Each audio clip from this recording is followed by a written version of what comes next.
Ladies and gentlemen, with the excitement of Vega, we've been receiving a lot of questions recently as to exactly what the differences are between the various Vega models. So it made a great deal of logical sense to put out a video with a broad overview as to what the intended audiences are for the various Vega models, along with an explanation of the bundles for RX Vega.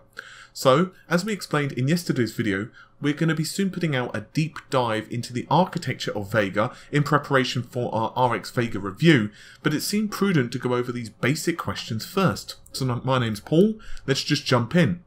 There are about a dozen different Vega models which will be available, but these can be segmented and broken down into just 3 to 4 different usage scenarios.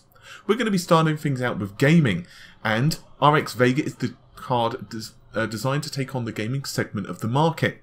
If your primary goal is to just push frame rates on screen, this is the set of cards you want to plonk your funds down on. There are, however, a few different versions of these cards. We'll be starting things out with the Radeon RX Vega 56. The name denotes 56 compute units enabled on the GPU, and the reference model runs at a base clock of 1156 MHz, boosting up to 1471. Basic specs include 224 texture mapping units, 4 geometry engines and 8 GB of HBM2 running at 800 MHz.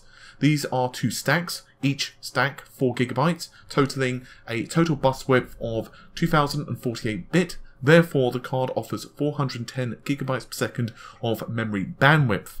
Next up comes the RX Vega 64s, and there are a few distinct different models here, so we'll talk about clocks in a moment. The basic specs are pretty similar: 64 compute units, 256 texture mapping units, 4 geometry engines, and finally 64 ROPs. Once again, 8 GB of HBM2, but the clock speed runs at 945 MHz, providing 484 GB per second of memory bandwidth. Now, the clock speeds for the memory is identical across all of the RX Vega 64 variants. The reference model for the RX Vega 64 sports a cooler design very reminiscent of the Polaris series, albeit with a slightly larger fan design of 60 mm in diameter. Clocks are 1247 for the base, boosting up to 1546. The Liquid edition is very similar specification-wise, but thanks to it being, well, liquid cooled, the card has a higher TDP of 345 watts. Therefore, boost clocks should be up to around 1677. Next is the limited edition RX Vega. This card has brushed aluminum shroud, and essentially what you're looking at is a card which is identical to the reference model, including base performance, but just with a nicer shroud, and that's about it, really. It remains to be seen if overclocking improves on this particular model. Finally, there's the Nano. Spec-wise, it's very close to that of the Radeon RX Vega, but with lower memory clocks, just 800 MHz, providing 400 GB per second of memory bandwidth. Clock speeds for the core have not been revealed thus far.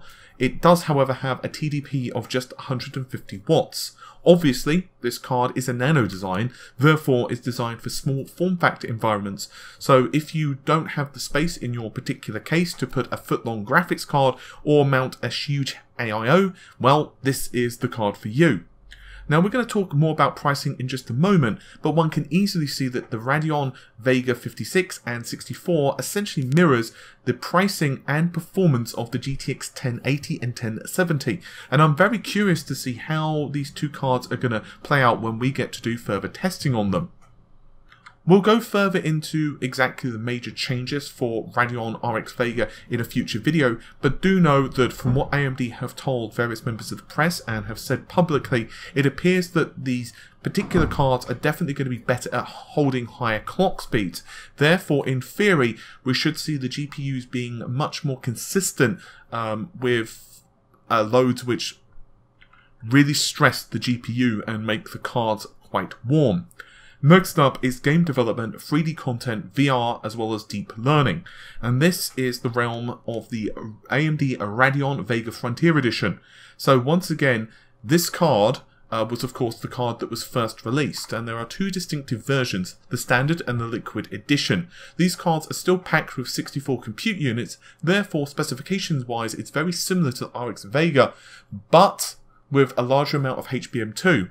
Therefore, we see 16 gigabytes as opposed to just 8 of the gaming variants.